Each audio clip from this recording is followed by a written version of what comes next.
Congratulations to the Dallas Mavericks for getting Cooper Flagg, the crown jewel of the 2025 NBA Draft. The Duke prospect is the type of talent that you build around, and I think that he answered the questions this past season over whether or not he could be a first option. In any case, Flagg's floor is also very safe. He's guaranteed to be a tremendous defender, and he'll at the very least connect the pieces on offense, although I really see him as much more than that. Flagg reminds me of Kawhi Leonard mixed with Jason Tatum and Draymond Green.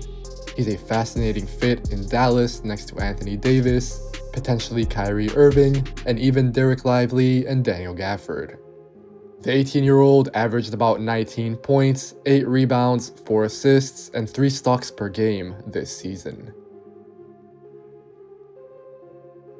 I expect Dylan Harper will go number 2, although the San Antonio Spurs could consider moving this pick. I have Dylan 3rd on my board right now. You can check out why in my previous video about that and on my Substack, but don't get me wrong, I would be very happy with drafting Harper as the 2nd overall pick. The Rutgers prospect is a big, strong guard who loves to get downhill and put pressure on the rim. Harper converted about 68% of his 179 shots at the basket this season, which is awesome volume. He's also a very good ball handler with great body control, and he's a capable passer who can make spot-up threes, but I feel like Harper will need to make substantial improvements to his pull-up shooting, while also taking a big leap as a playmaker in order to be a true number 1 option. If he plays next to Victor Wembanyama though, there's no question that he'll have to take a supporting role. Khaman Maluach is an elite play finisher and lob threat who is one of the youngest, biggest, and most versatile athletes in this draft class. That is why he goes 3rd to the Philadelphia 76ers. The South Sudan prospect can be Joel Embiid's successor in the long term, his backup right now, and he also offers size and defense around Tyrese Maxey and Jared McCain. Maluach is very young to the game, but with impressive experience. The Duke center only picked up a basketball at 13, but he's already been to the Olympics, the World Cup, the NCAA tournament, and more. Focusing on his NBA outcome, I'm thinking of Maluach in the mold of DeAndre Ayton with a super high motor, fellow Duke Blue Devil Dereck Lively, who was impactful early on as a rookie, or Mark Williams. All of those bigs can be reliable contributors for championship teams, which is why, among other reasons, Maluach is number 2 on my big board. I also think that he might be able to flesh out his game with some more shooting and ball handling, but he could always be limited and be more of a high floor prospect. At number 4, VJ Edgecombe provides the Charlotte Hornets with defense and relentlessness and motor in the backcourt. I'm high on the Baylor prospect due to his blend of elite athleticism, two-way production, on-ball flashes, and very high defensive floor. Edgecombe averaged about 15 points, 6 rebounds, 3 assists, and 2 steals per game this season.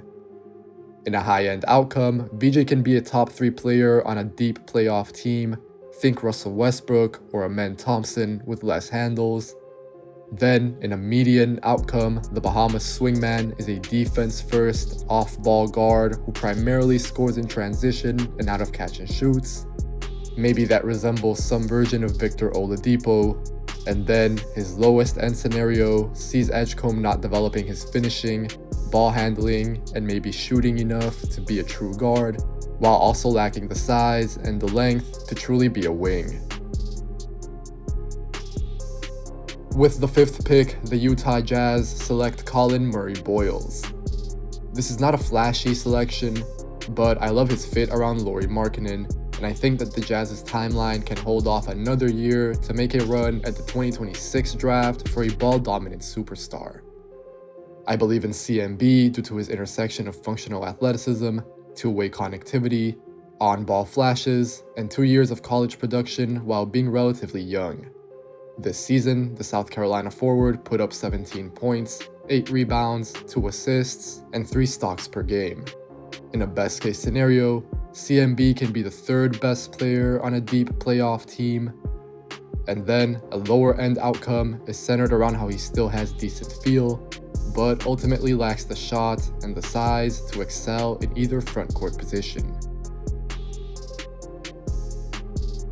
At number 6, the Washington Wizards get a lot of things they covet: length, athleticism, shot making, and superstar upside in Ace Bailey. The 18-year-old is probably the toughest shot maker in this draft. Ace can convert all sorts of ridiculous jumpers from impossible angles despite creating virtually no space off the dribble. Bailey measured in at around 6'8" barefoot rather than his listed height of 6'10", but that doesn't really take away from who he is as a player. Bailey is a bucket who lives on a tough diet of pull-ups, but whose scoring is also efficient off the ball.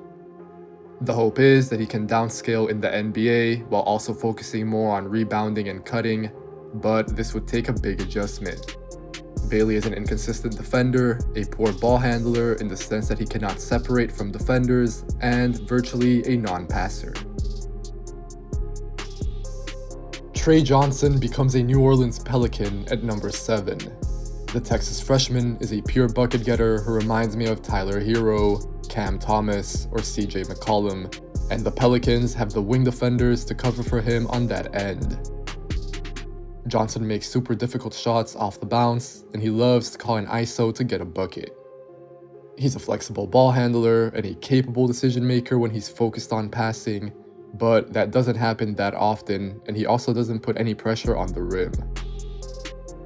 Still, Johnson is not a non-passer like the perception around his game can sometimes imply.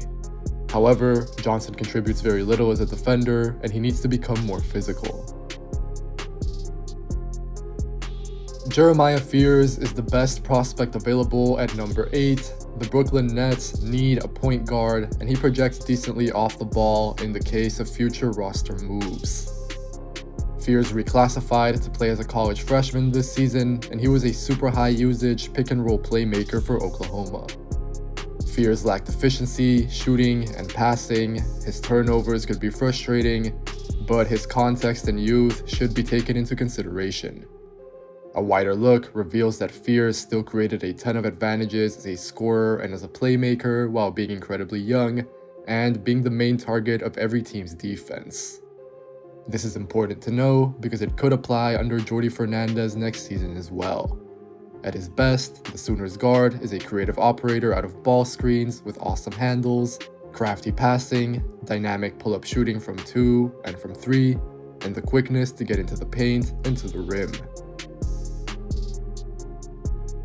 The Toronto Raptors select Kon Knueppel with the 9th pick. I was considering some other names here, including the next pick, but I can't really get past the idea of surrounding Scottie Barnes with high-level shooters and capable decision makers. I evaluate Knueppel's NBA outcome to be similar to Cam Johnson, but more as a guard. Knueppel is a sniper from 3, but the Duke freshman's ball handling and facilitating should not be overlooked. Kon uses his handle and strength to get to his spots and make plays out of the pick and roll. All of this comes despite being a below-average athlete, which is his biggest question mark going forward, especially on defense. Still, I think Knueppel's floor is decently safe thanks to his three-point shooting and overall scalability, and then I wonder whether he might be able to do even more on more touches. Noa Essengue goes at 10 to the Houston Rockets, who can take their time with the French prospect if they keep this pick. I'm interested in Essengue due to his fluidity, defensive length, improving on-ball flashes, and overall production while not turning 19 until mid-December. Essengue currently plays for the German club Ulm, and he's averaging about 11 points, 5 rebounds, and 1 assist across all competitions. The Frenchman can evoke shades of Scottie Barnes or Jeremy Grant, but I think that's still very idealistic. A lot of improvement, especially offensively, needs to happen in the half court, and Essengue could remain more of a 4 who's too small to be a 5, rather than a 4 who can be a big 3. Egor Demin goes to the Portland Trail Blazers with the 11th pick, with the idea of him connecting the team's scoring, athleticism, and defense. I remain higher on Demin than most because he's a 6'9" ball handler who is arguably the best passer of the 2025 NBA draft. Demin definitely has significant limitations as a ball handler and as a self-creator in the half court. The shot is a question, but I'm actually a believer in the latter. My comparison for the Russian prospect is Josh Giddey with a better three-pointer. Like I said in my video about him, I think Demin's shooting history isn't focused on enough, and I like his willingness and his volume. That said, his conversion will have to improve compared to his only season at BYU in order to get the most out of his passing, and it will be interesting to see how Demin is used in the NBA because I don't view him as a pure point guard. Derik Queen is one of the most unique and captivating players in this draft. I'm just focused on the Chicago Bulls getting as much skill and talent as possible, so he's the best player available at this number 12 spot, and then I like the idea as well of pairing Queen with Matas Buzelis. The Maryland freshman is a 6'10" playmaker who posts up, faces up, attacks off the bounce, pushes in transition, and creates for others. The 20-year-old is highly skilled off the dribble, which is why teams might overlook his below-average physical tools. That said, Queen also monopolizes the ball in a somewhat risky way. He doesn't take threes, and he really needs to cut down on turnovers. He must address those items, but Queen also scores and passes at a high level, and he's been really productive with a track record of winning basketball throughout his career. Kasparas Jakucionis is the number 13 pick to the Atlanta Hawks. This is sort of doubling down on why Atlanta drafted Kobe Bufkin, who has only managed to play 320 minutes in his first 2 NBA seasons. The Lithuanian prospect is a very creative playmaker with decent positional size and a dangerous step-back 3 against switches. Jakucionis made the move from Barcelona to Illinois to play college basketball, and he averaged about 15 points, 6 rebounds, and 5 assists this season. That's strong production, but I view Jakucionis as more of a sixth man or a bench leader, kind of like recent Hawk Bogdan Bogdanovic. I worry a lot about his athleticism and his efficiency, which I think is tied in a way that might be inextricable. I'm also not sure that Jakucionis can play off the ball to mitigate that, so I'm probably lower on him than most. Danny Wolf wraps up this lottery mock by going at 14 to the Spurs. Wolf can handle, pass, and score while coming in close to 7 feet tall. I see him as a 4 or even as a big wing, not as a center. I'm also not sure that Wolf can even play the 5 in the NBA, to be honest, but it's very rare to find guys who are so big and so skilled.